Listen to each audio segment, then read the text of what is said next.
first of all, I have to address that I am normally dressed very different, but I got a tattoo today because David does tattoos, Yes, thank you. and it turned out pretty awesome. And there's a whole story behind this that I will share another time because we're going to talk about some hard to talk about stuff for a lot of people. Yeah. My question though is, before we talk about that, did what you have been through contribute to you getting into tattoos? Because this is a pretty big expression of where we are mentally. Absolutely, 100%. I started out, I was small cutting on myself at like 14.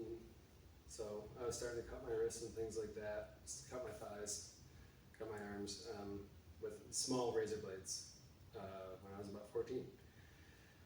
And right then was put into therapy, my parents, concerned. So they medicated me pretty heavily. Hindsight, you never know. But I didn't cut on myself much after I was heavily medicated unless there was a large disturbance or argument or something with a girlfriend or a parent or something like that. And I didn't like hurting myself anymore. I didn't like that at all. And about when I was 25, my friend had a house kit and he was just goofing off and tattooing friends and doing some really bad designs, not really. And I've always wanted to tattoo, I just never dove into it. People steered me away. Not gonna make money, you can't have a family. Of course you would. You're a hipster, look at you, pretty boy. Well, you got the look for a tattooer. I remember hearing that one.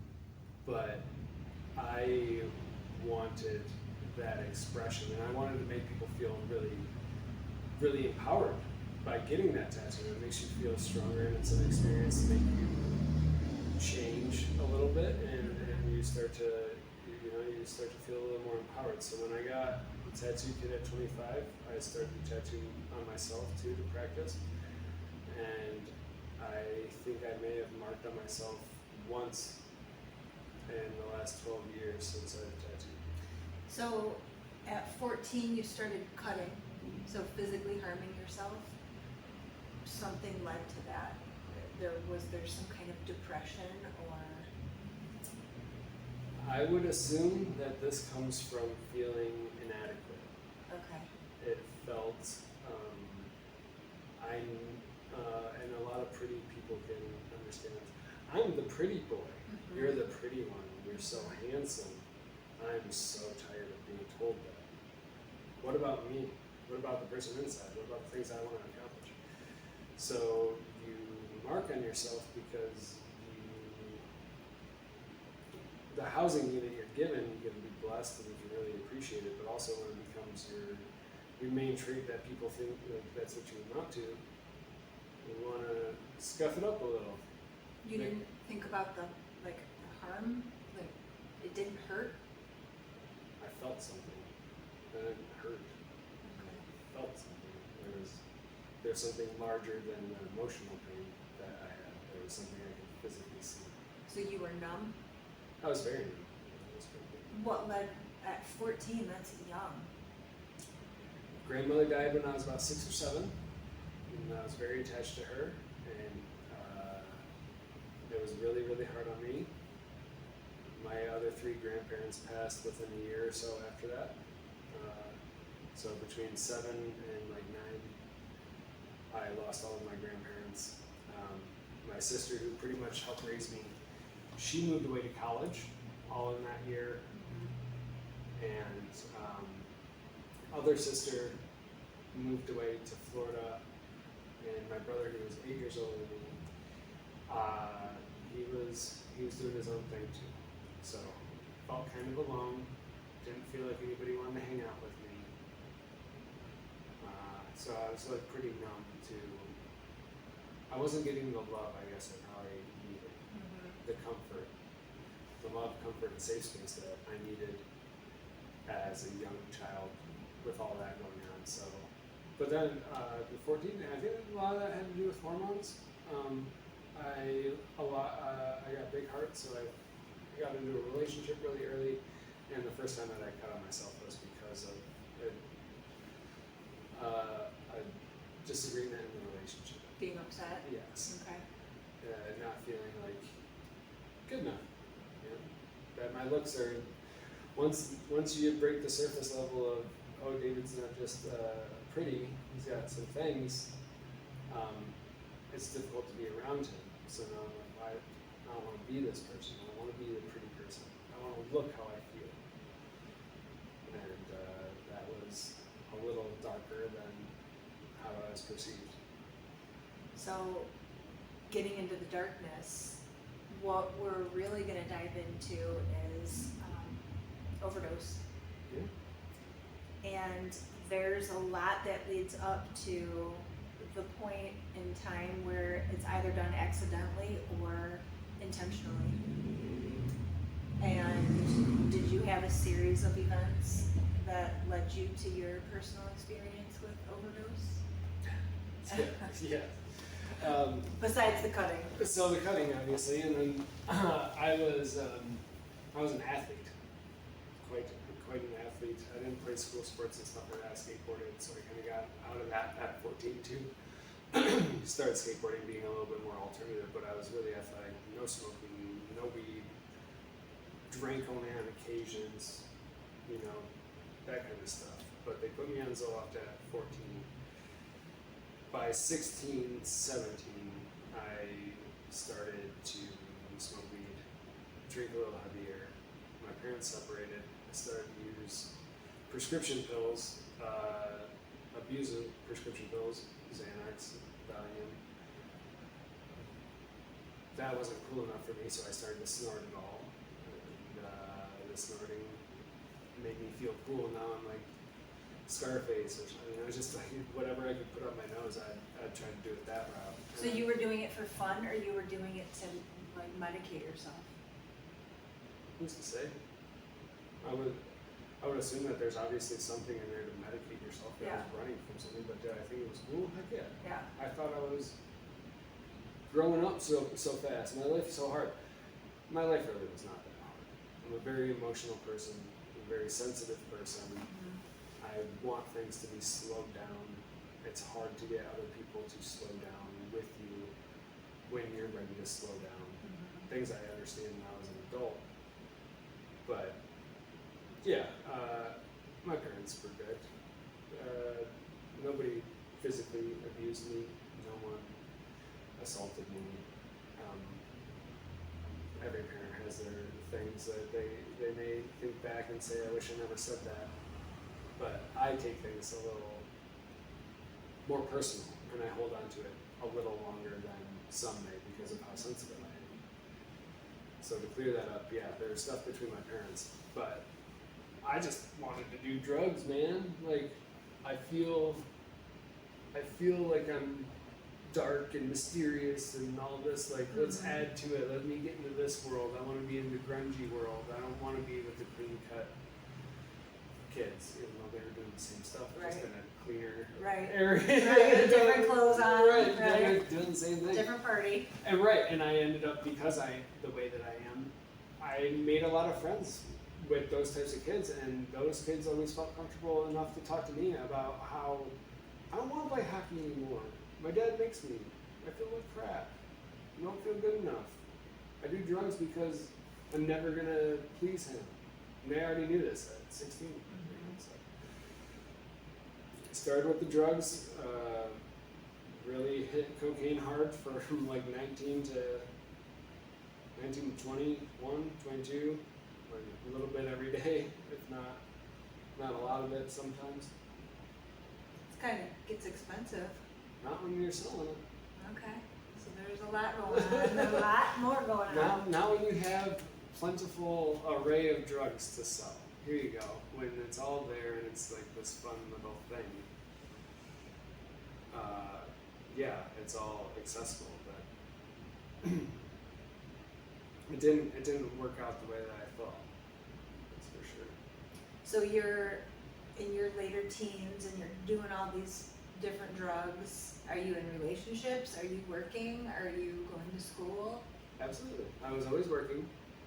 I was still skateboarding, and that was a big passion. Like I would skateboard 6 to 8 hours a day and still be doing drugs at night.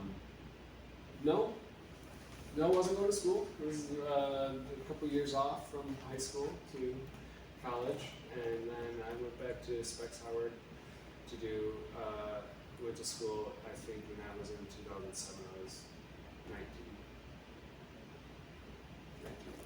So those 2 years, yeah, I was just working delivery drive or pizza jobs, like nothing, I didn't have much ambition. I wanted to skateboard, hang out with my friends, make art. I was doing a lot of video editing, so that's really why I ended up wanting to go into video stuff. But that was kind of like it. It was the start of video. I didn't know how to get into that avenue from being around here, and I just played with video production stuff. So where did that lead to the point of now you're in big trouble with these drugs? Was it one drug that put you over the edge? Was it a collection? Like where were you in your life when that happened? That wasn't until later over the edge. I spent my 19th birthday in jail for possession of marijuana, and the pills that I had on me were let go. They dropped those charges. So my little wake-up call was, I never want to go back to jail, ever, for anything. It was terrible, especially at first it was just marijuana, and then I went into the pills and stuff, so I was like, I don't see anything wrong with marijuana, especially now it's legalized, smoke weed, do whatever, but the pills, prescription pills, have very, very long-lasting side effects and have way worse properties. And we didn't even have them around for that long. Like that plant's been on this earth longer than we have, so the pharmaceuticals, you never really know the long game. That 19th, and then I sobered up. I didn't do anything for a couple years. I took myself off of cocaine for 5 years. I was like, I know I had a problem. Took myself off after the jail, probation and stuff. I would smoke weed once I was off probation, but I wasn't doing drugs. And then I allowed myself one time 5 years later, and I did it as a party thing. But fine, I didn't fall back into that hole, just hanging out. And then around, like I did some moving around, still trying to figure out what's going on with life. And all through this, I'm on 100 milligrams of Zoloft from 14 to 20. So you're still taking that? Oh yeah, I'm taking that. Also, little other one. I was diagnosed with Hashimoto's disease, so I take 100 milligrams or micrograms of a hormone pill since I was 14 as well. So hormone pill, Zoloft pill, whatever else I could get. All kinds of chemicals. Yeah, just put it all in. See what David does next. See if I can survive. It wasn't until I was 25, I moved away, came back, still sober, not doing drugs, not abusing anything. I lived with a friend, had a job, all fine, started tattooing, couldn't find an apprenticeship. So I was tattooing like out of my house, like my apartment, and I had like a little tiff with a guy at work, and I didn't want to be there and get beat up. This guy was big dude. I was kind of a little nervous. I was like, all right, I might give him a run for his money. So I didn't want to be there. I asked for the day off. Owner, manager, somebody didn't like it. They let me go. I'm now no job, apartment with a friend, just started tattooing, don't know what I'm doing. I sold my Xbox, my computer, everything I could besides my car, moved back in with my father, and said I want to do this tattooing thing, I really want to. And I did have a girlfriend then, when I first started, and my ego got the best of me. It was probably one of the worst things that I could have ever done. was to think that me wanting to start this career would have affected our relationship, because we did have a very good relationship. And yeah, that was a big one. So when we split up, I went back home. I ended up having there was a misunderstanding between my father and I, and he said, "I don't want to talk to you anymore then either. You know, I've just broken up, moved out." So I went home, and mind you, I wasn't doing drugs regularly for a while. I think I did mushrooms at a festival, but no pharmaceuticals. This is, I'm 25 now, and I took over 84, 85 pills. With intentions to hurt yourself? Yes. Okay. And this was everything I could find in my house. This was expired antibiotics. This was painkillers. This is muscle relaxers. Anything that was in a prescription bottle, I filled it into one of the tall ones. 2 drinks with it to get it all down. And I told a friend that I had just taken a cocktail. I didn't know what was going to happen. They got a hold of my father. My father came to see me outside. I was living with him then because, like, once again, felt like I lost everything. I'm like, what's the point? I was holding a photo of when I was a baby, and my dad was holding me. So I took that outside to take all this stuff, see what happened. And he goes, "What are you doing?" And I told him what happened, and he said, I meant someone else. I wasn't saying that to you. I was like, "Oh no, it was a miscommunication." "Yeah, I would never not want to talk to you, son. I love you, no matter what." "Okay, Dad, well, I just bought this ticket. I'm on this ride now." So did you hear something else? Did he not actually say that to you? I was referring to someone that he was speaking poorly to wait staff. I said, "Man, he's such a prick." My dad thought I called him a prick. He said, "If you're going to talk to me like that, I don't want to talk to you either." I was not calling my father a prick. I was calling someone else that was there with us for speaking poorly to an 18-year-old girl or speaking about her poorly. I don't want to be around it. So, yep, there's that miscommunication. And he was like, no. So, and here you are now on a one-way trip. He drove me to the ER. They got me as filled up as they could. I started hallucinating then. Close friends came to see me. My mom came to see me. Already within those first 5 hours, I can't remember some things. Like a friend told me once I got out, one of the nurses wanted to check my IV, and I said, "Bring the motherfucking ruckus." And she said, "What?" And I said, "Wu-Tang." I would never act like that. Right, Like, what? right. Who? It's not me. So I guess I was being funny, but I was also trying to bite the blanket that I thought was an oversized tortilla covering me up, almost ripping my teeth out because I'm yanking on the blanket so hard. And they took me to the hospital. I hallucinated for another 30-some hours, so almost 2 days straight. And during that time, I learned a lot about myself and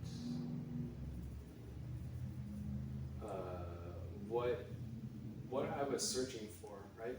So this is kind of how it ended up seeming to me. All the drugs, right there. It's to feel something and for some experience. You want to. You're altering.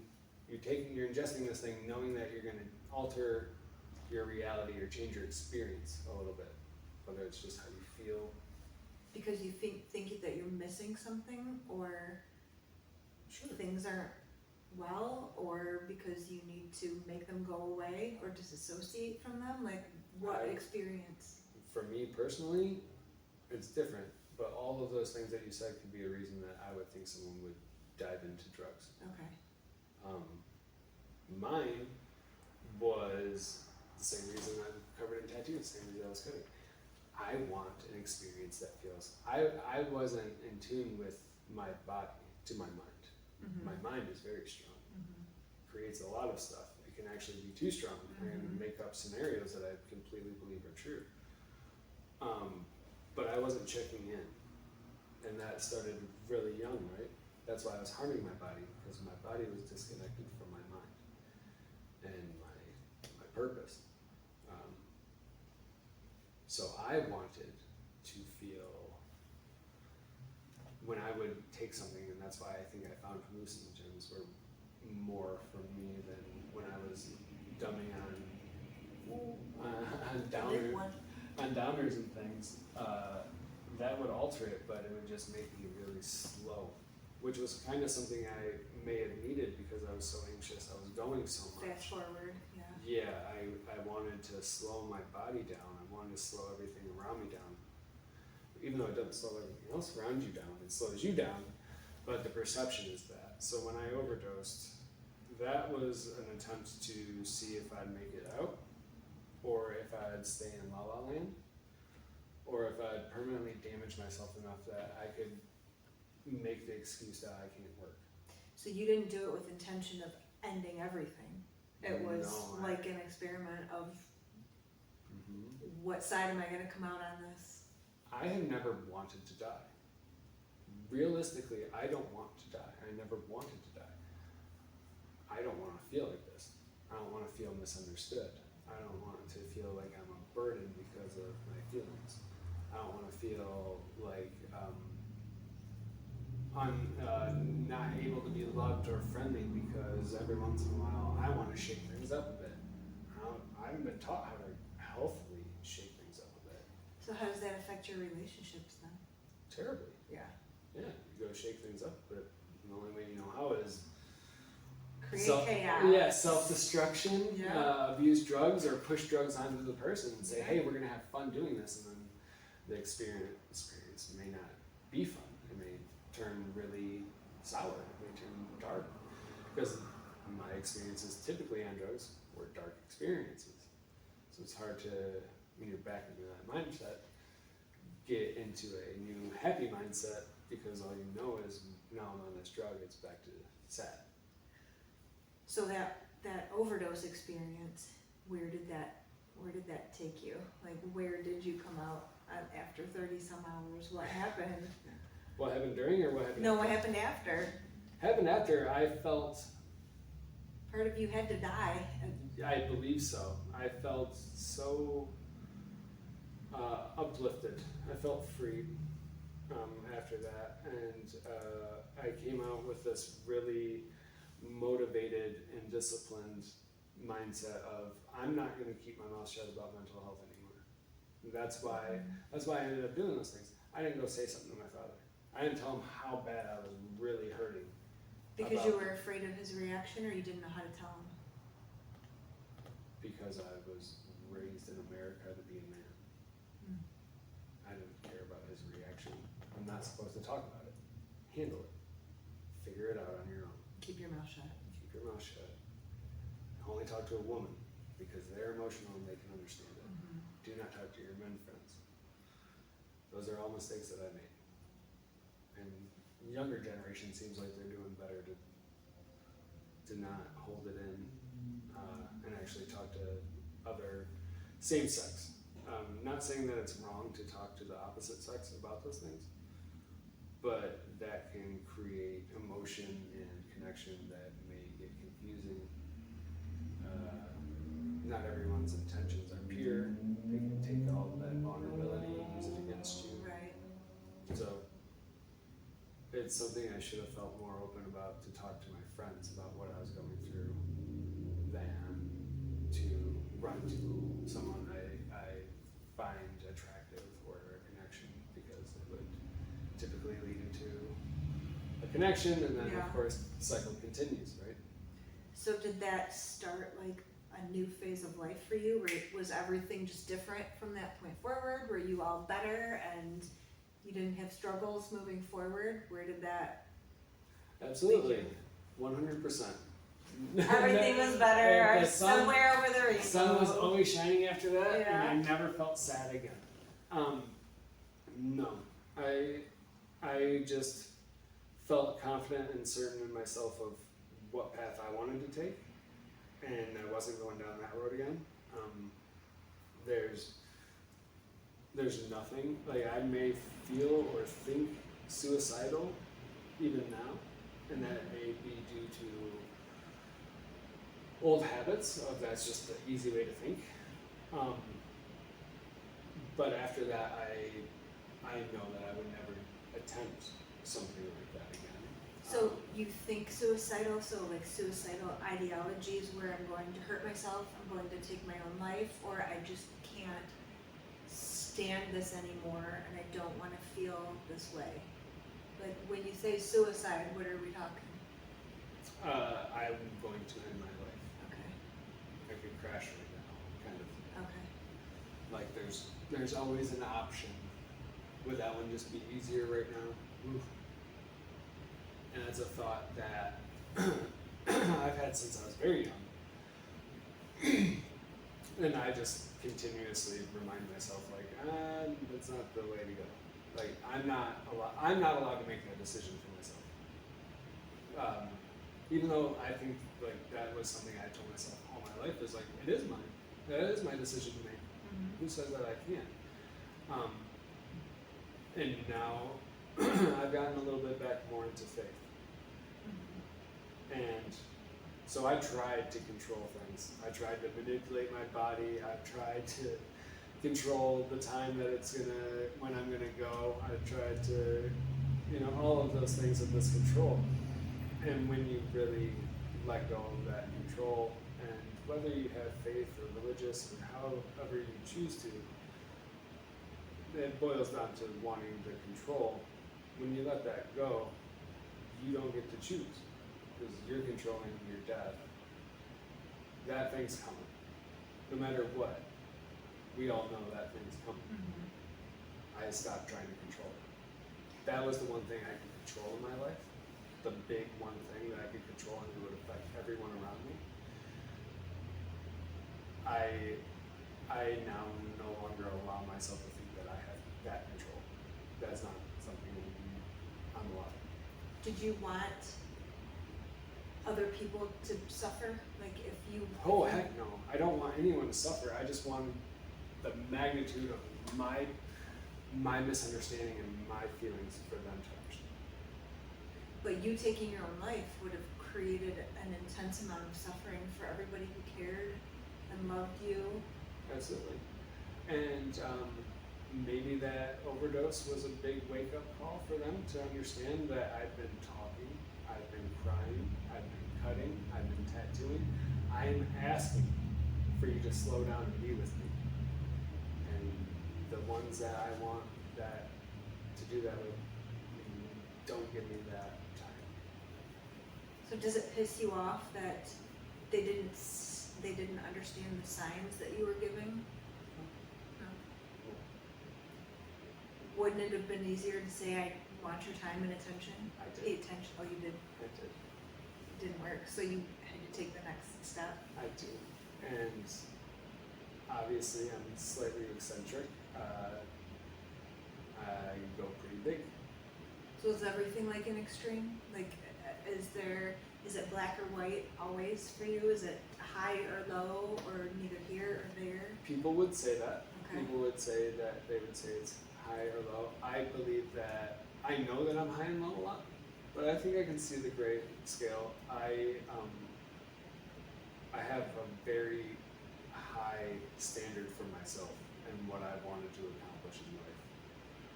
And so when I start to fall into the gray area, I feel like I get content.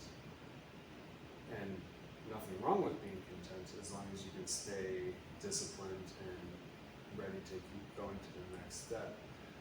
But for me, once again, it comes down to control. So the gray area, I don't feel like I had much control.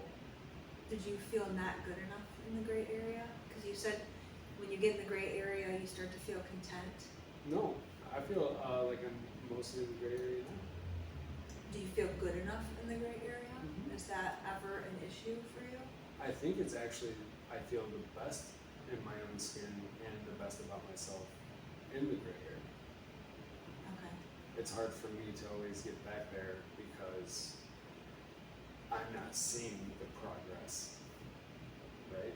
So when you're at 100 of black and white, I'm seeing the progress all the time because that's what my focus is on. I'm controlling this thing. I'm getting something done. Things are moving and I'm manipulating it to do that. When I allow things to happen and I control whatever I can and just do my best to stay on my track, that is when I feel best. And I'm not trying to control everything around me. It's just really hard for me to sit back and say, when it's ready to happen, it'll happen and I'll get it done. I know that I'll get it done. But instead of making that opportunity happen, letting it come to me, that's the hard part. Do you think there's certain kind of personalities that tend to like reach for drugs to numb themselves if they don't have the right mechanisms? Absolutely. Okay. Also, why I found tattooing. Adrenaline is our biggest drug, right? Not a lot of people shoot that stuff up and find it and take that. We all find something lower. It's not going to give you what you want. When you get tattooed, you have an adrenaline spike. Hence, people that are covered in tattoos. Doing another one and another one. Right. But if a lot of people, and this may be a misconception, especially well done tattoos, people that are covered in well done tattoos, that's well planned out and things like that, those people are pretty mentally healthy. They have their time to meditate, they have their adrenaline spikes, they have the things that they want to get out of them. And it's what I found when I needed it, right? I would just get whatever tattoo. And I just did poor tattoos, unplanned, unthought out, just get the tattoo because I want that adrenaline hit. And I don't know how many people coming off of heroin that I have tattooed a whole sleeve in a month on because they needed to feel something. Oh, that makes a lot of sense. So I've noticed a lot of people in coming out of recovery tend to lean into getting tattoos, whether it represents something or not. I don't ever see a consistency. It's more of they're feeling something. Yes. So they're replacing the feeling they were getting from whatever they were numbing their feelings from. Right. And but this goes back way long. Okay. It's the same thing. Like I don't know, unless you like go to jiu-jitsu and roll around with a buddy. How often do you see, like, even in the 90s, we would see music videos where dudes are, like, in their late 20s and stuff, playing football on the beach, tackling their buddy? Yeah. How often do you get to see that anymore? No, we don't. Well, we've lost connection. We don't wrestle. Right. There's no fight. Those are all adrenaline spiking things and physical touch. We don't go hiking. We don't go in nature. We Even if you do sit that, in a building. but it's still not physical touch. Right. Or adrenaline jumping. Hiking, sure. Rock climbing, absolutely. Very adrenaline. But hiking, like, unless you're really going, your adrenaline isn't going to spike. Or if there's a cliff, now you have adrenaline. But if you're just walking through the woods, that's not getting your adrenaline. So we've become so comfortable, our lives are so easy that we don't have normal. On a daily, you'd have to be worried about somebody or something killing you.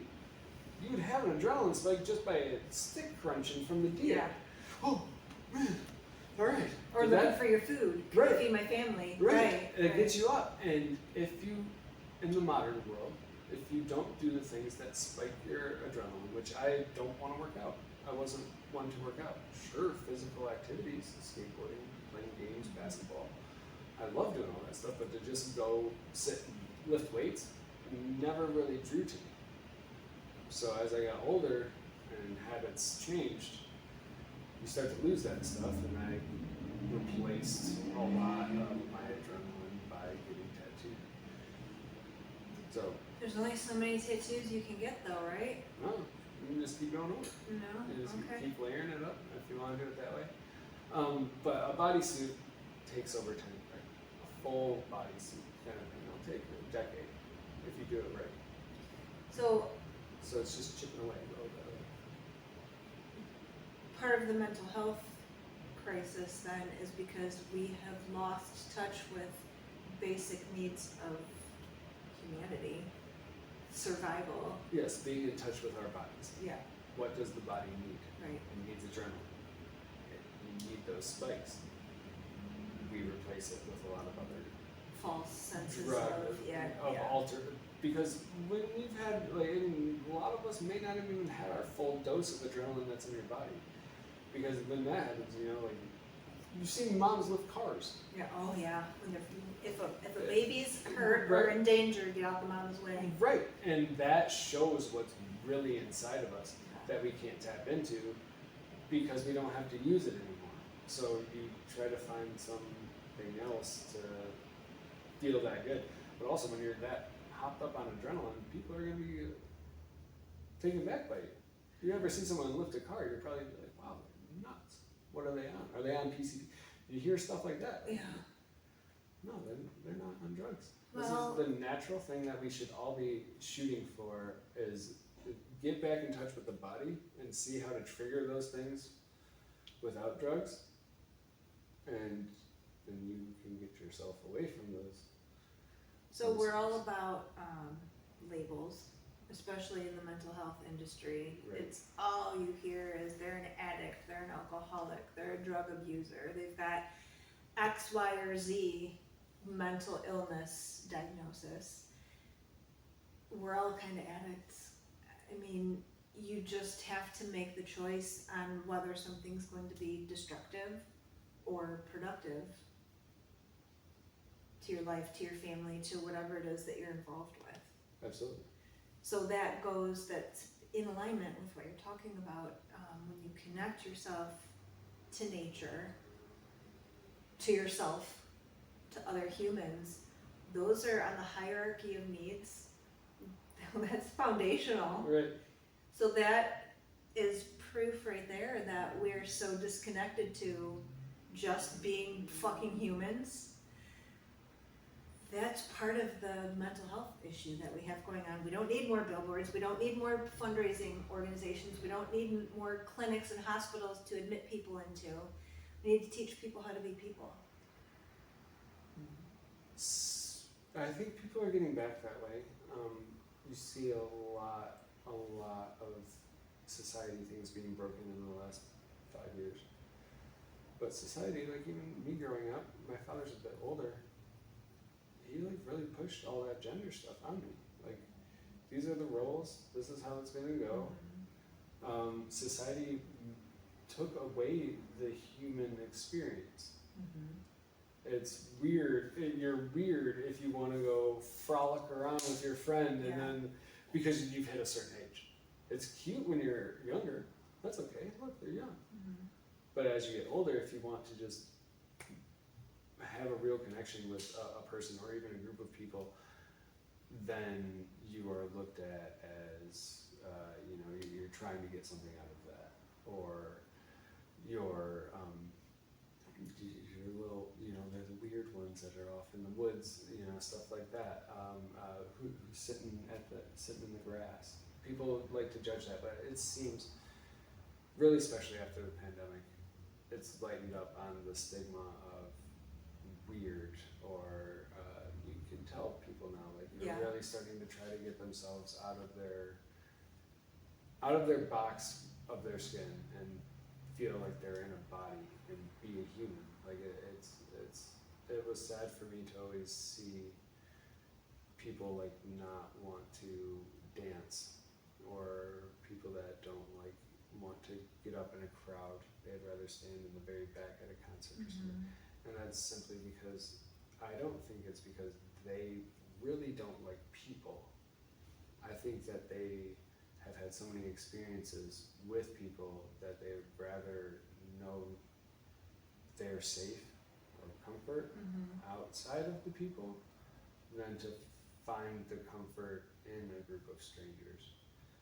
And that to me leads to a lot of why we're so split. And that's, to me, when people feel alone is when you go for drugs. The isolation. The isolation. So is it more of a, you feel alone, but then don't you kind of self-isolate at the same time? So you drive it further, Well, yeah, absolutely. but you're not thinking it that way. No, because usually when you isolate, you're not isolating completely alone. Some people do. Right. There's always a couple other people around on the same path. So it's not a complete isolation, it's an isolation from society, from people that actually care about you usually. Mm-hmm. Like you're isolating from that stuff, but not completely. Or at least I didn't like go sit in a black hole. I was still living, Yeah. but I barely crossed paths with like my father, so he could never tell that I was on drugs. So when you had that wake-up call with the overdose, did that just change everything? And was that something that led you into like recovery? Did you have to go to classes? Did you have to talk to a therapist? Or were you just on your way out and you're on this new path? I should have stayed with a therapist. I did not. Okay. And I was on a new path.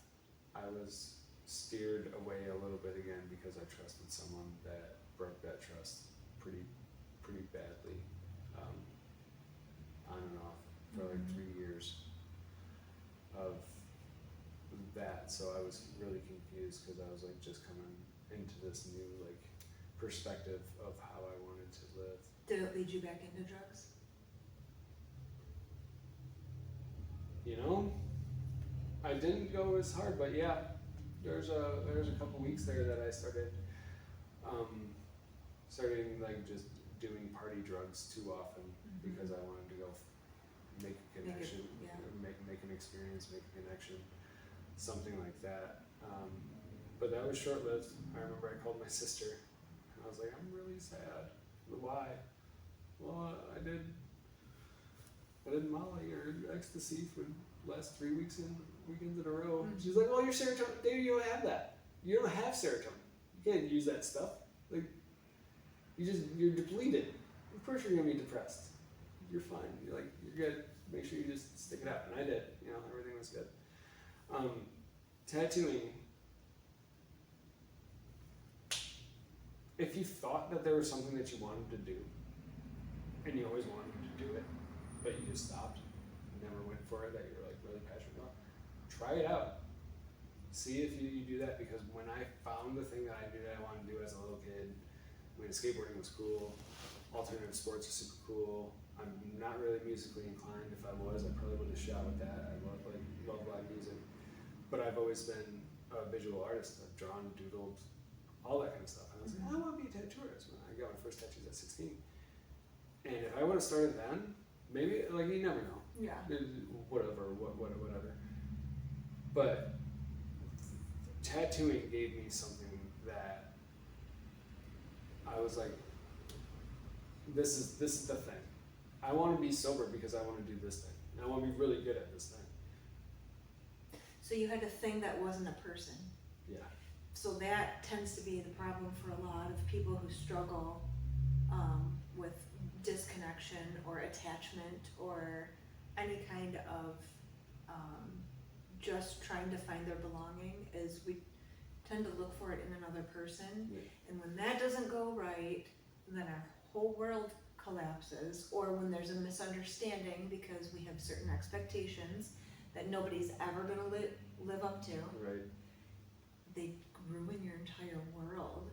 Yeah. So when you find like a golden path or your purpose in life, it cannot be in another person. It has to be something that you find within yourself. Do you agree? I absolutely agree.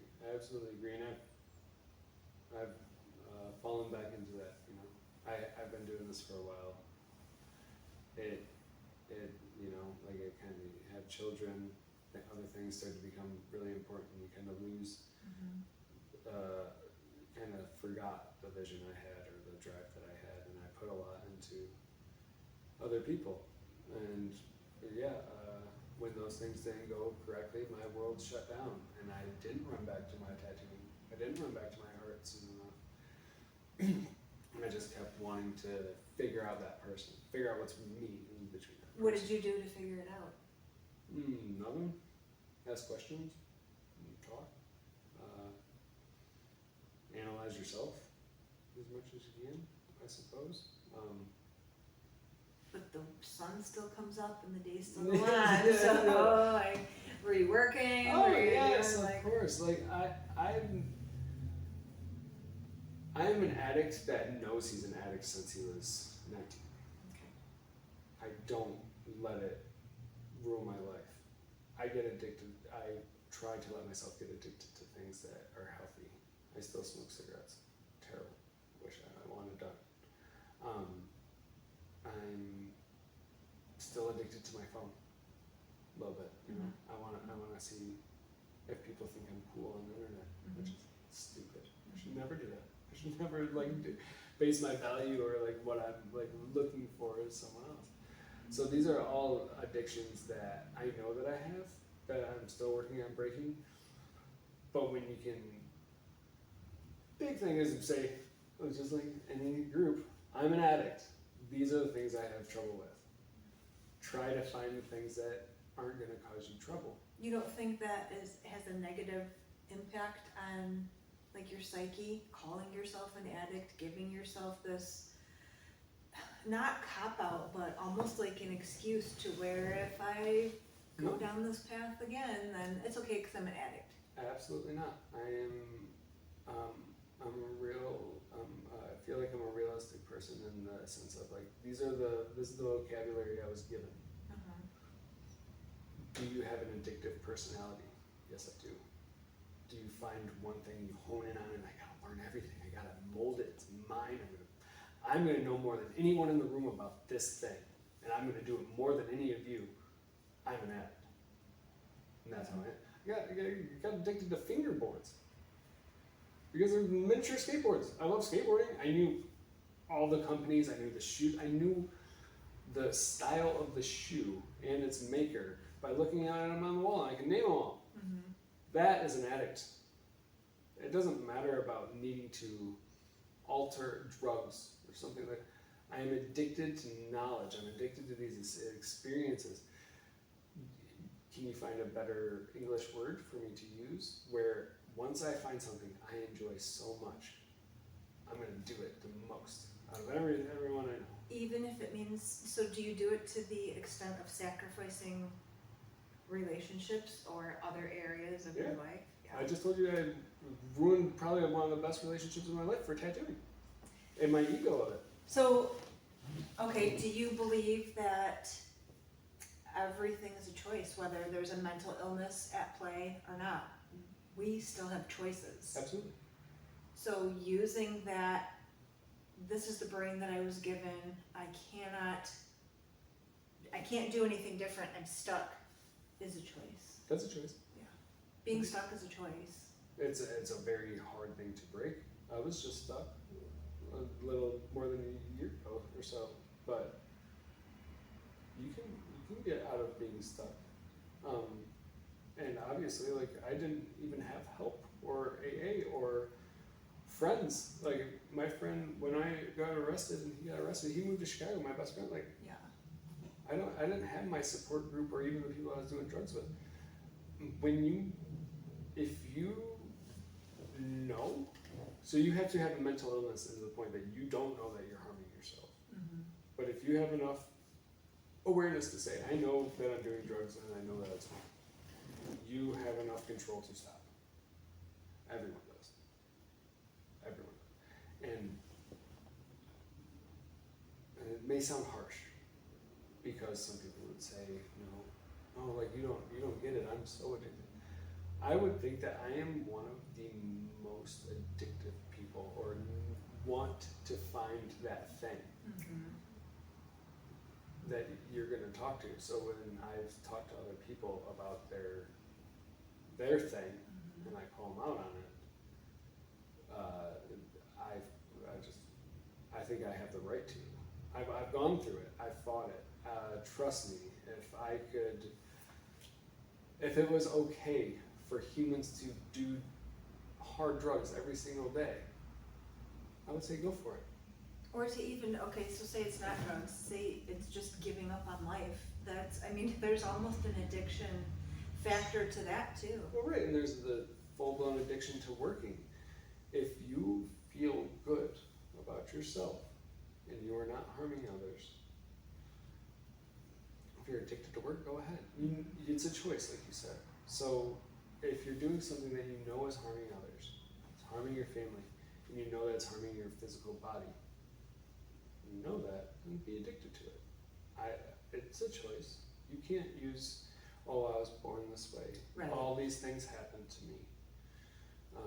I was treated like, nope, man. Like, if anybody, I was given GHB when I was under 11 years old.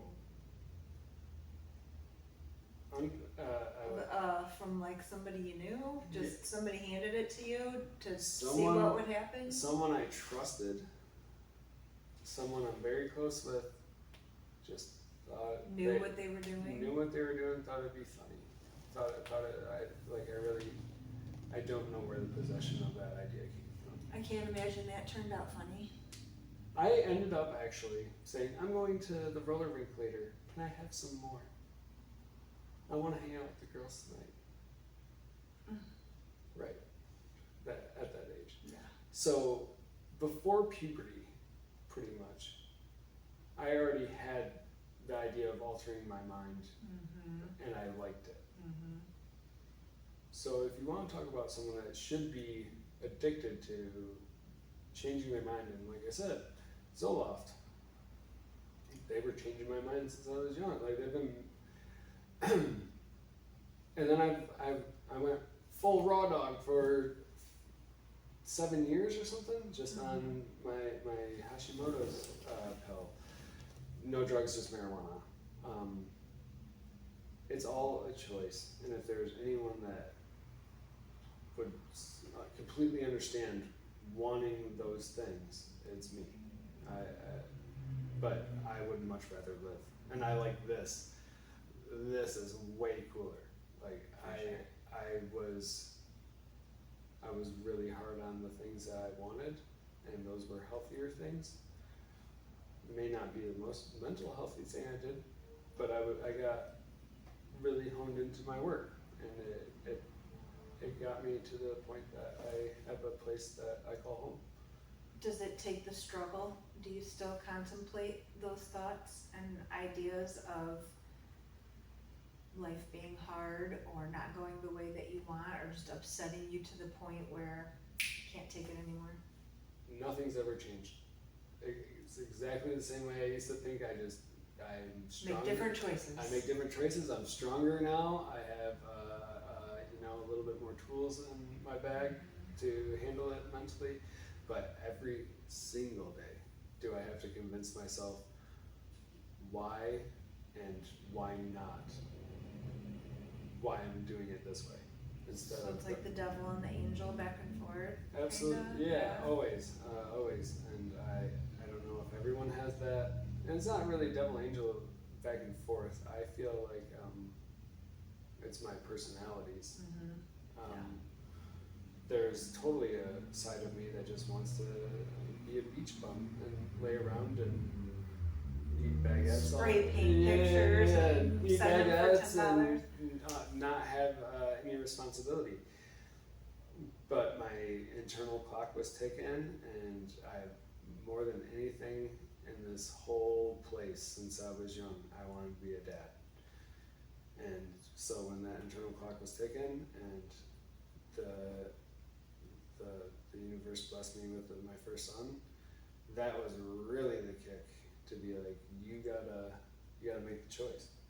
You want him to see you like all strung out and tired and not accomplishing the goals that you set for yourself before he came along? Or do you want to keep going on that path and keep going towards the things you wanted him to see you accomplish? So that's part of that conversation you have every day, is making sure that your kids are witnessing you living a life of intention? Not even them. Me witnessing me. I said I wanted to be a dad. Mm-hmm. And people say a lot of stuff, and then when you get handed that opportunity, you may go back on that and and then not fully go through with, because it's different than what you expected. It's totally different than what I expected. I'm still there. Right, Yeah. but I wanted to be a dad, so I should be a dad. It's not about them seeing it. It's I wanted to be a good role model for somebody, and whether it have been my kids, and I know that I've been a good role model for other people that aren't my children, but now that it's a piece of me, it means more to me to have to go off track less. Everybody steers off, especially if you're fighting these types of things, or not even, it's not a fight. If you've experienced those types of feelings and you have that pull to want to go for these experiences or larger than life things, like it's all normal life. It's just what path do you want to choose? Oh, and what do you want to commit yourself to, right? There's a certain level of commitment. You can't be a father unless you're taking care of yourself first, because then there's nothing left over. But that's still a choice. Absolutely. You still have to make the choice to take care of yourself, make sure that you're good, connected, stable, and part of that, be father. Right. Like last big thing that I want to touch on was about a year ago, I had my third son. Almost 2 years ago, I had my third son, and then about a year ago, we had separated, and that, like, I was really close to saying I'm done. I didn't have much energy to get up to get to work. I didn't want to draw. All I wanted to do was like lay around with the kids, and like even with them, I wasn't playing so much. I was just cuddling. You're there. We just love, yeah. I'm taking my stuff out. You know, just like I'm just moping. And it really wasn't as much as I would put on myself. I think a lot of people would say that I was doing pretty good. But that was the first time that I feel like I hit rock bottom and I did not go to alcohol or drugs. So there's growth for everyone, and that was. What was the difference though? Because being older, like you made that choice. What was the difference of making that choice when that was probably the shittiest thing up until that point in time that you had been through? What was the difference? Well, right, yeah, it was devastating. I thought that was forever, and we made two beautiful, beautiful boys. They're wonderful. So I did not expect to see that. To be honest, why I didn't go to drugs and alcohol, I have more eyes on me now.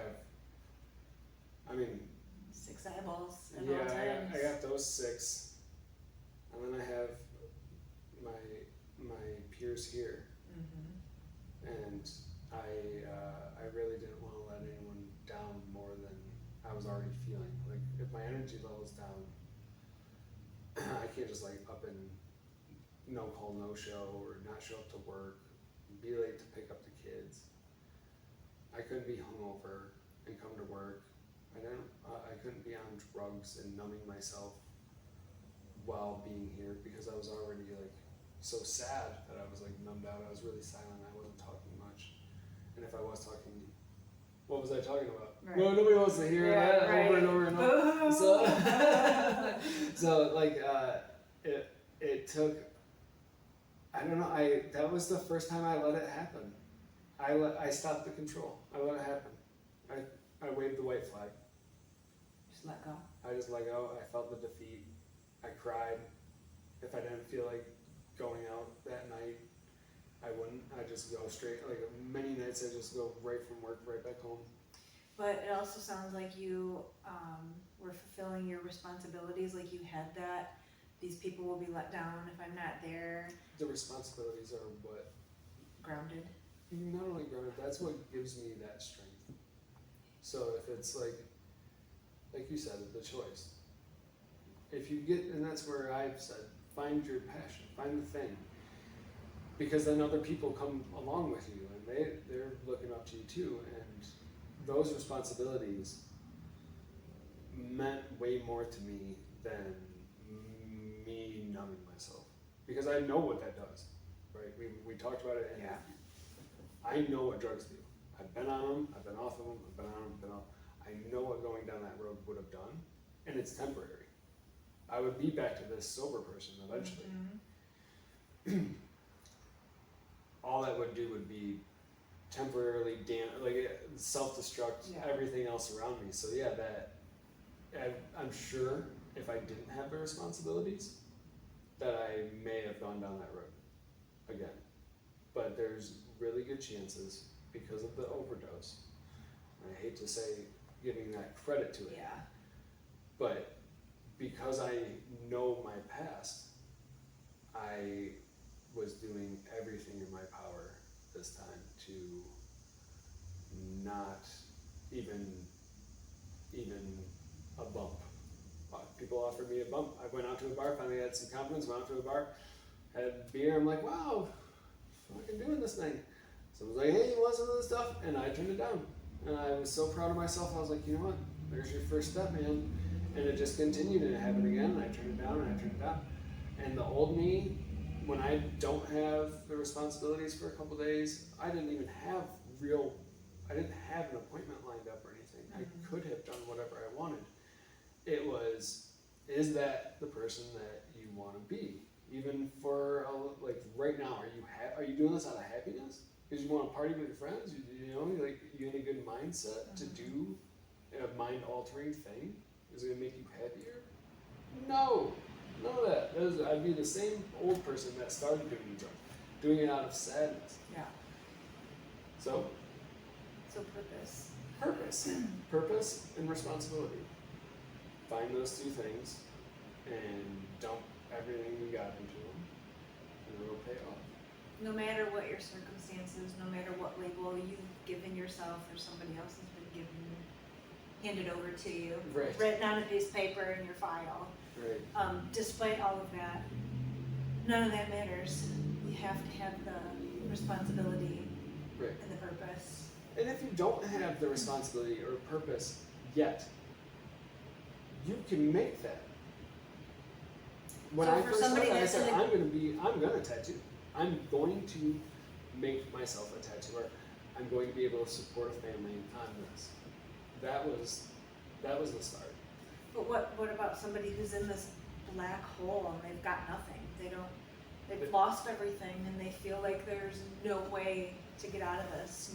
Now what do they do? What's the point to finding a purpose?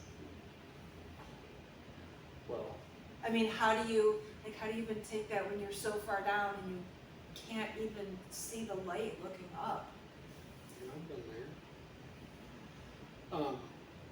Is it connecting with somebody? Sometimes it's connecting with someone, but for the most part, it's you gotta connect to yourself, and you might not climb up. You might float. It might take a while to slowly float up to the light. But you gotta be real with yourself. You have to be real with yourself. You have to say, is this, and that's the choice you want to make. Some people choose that. Some people just choose that. Yeah. And Victimhood is the easy hood. Mac Miller wasn't a victim. He chose that life. He knew what he was doing. Every time that we take something, especially nowadays, you know that you're even messing with fentanyl and stuff yeah. like that. So there's other. If you don't have anything, you have yourself. What did that little kid want? What did that little person want to do? did you ride the motorcycle yet? Okay, check. Are all the boxes checked? Yeah. Because if you have boxes that you said to yourself as that little kid, we're going to do this, and you didn't check those boxes and you're going to give up now, then that's the person you got to talk to. That person will bring you out of that hole if your real responsibilities can't, or if you have none. Like if I'm talking to a younger person, when I didn't have shit for responsibilities, I literally could have moved then to the beach and stayed there forever. I wouldn't have to do anything that I didn't want. But you still had yourself.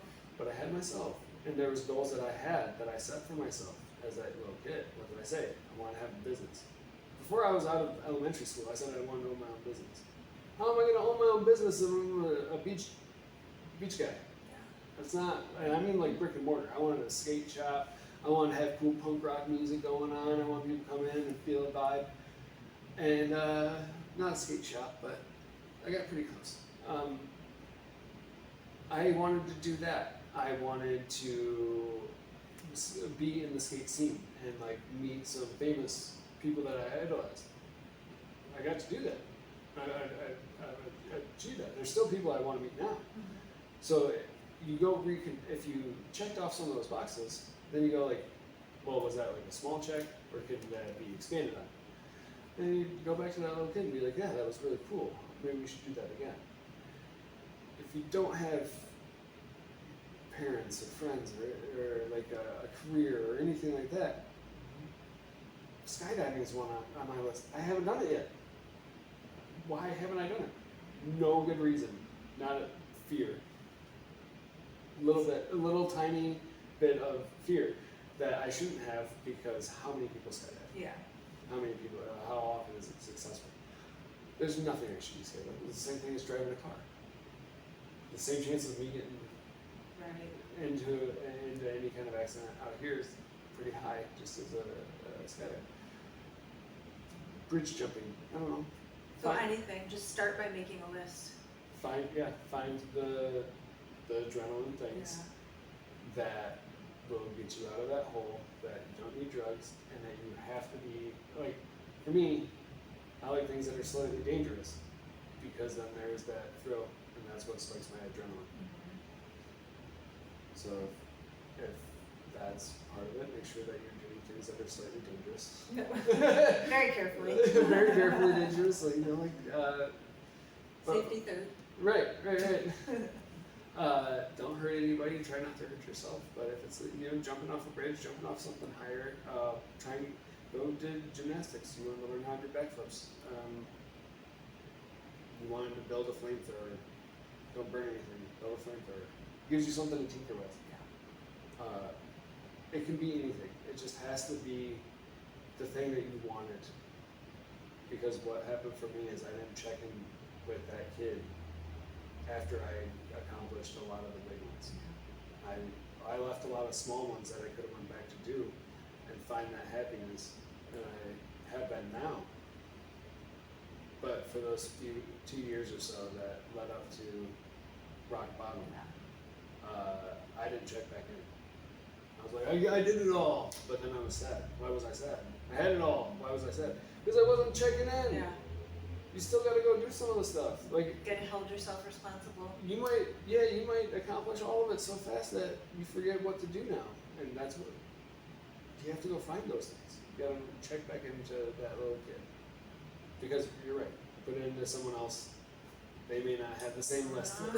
Or they might not meet every quality or checkbox that you set up for them, and now shit's on fire. Right. Absolutely. So it's all about taking care of yourself, because there's no excuse unless you want to make yourself the victim or take the responsibility off of your own plate and say, this person did this to me, I'm a victim, I can't move forward because these people took things from me or got in my way, or I lost my job, or I don't have a car, or nobody likes me, and excuses. Yeah, they can definitely be real, but they're excuses. Yeah. You're the only one that can control that stuff.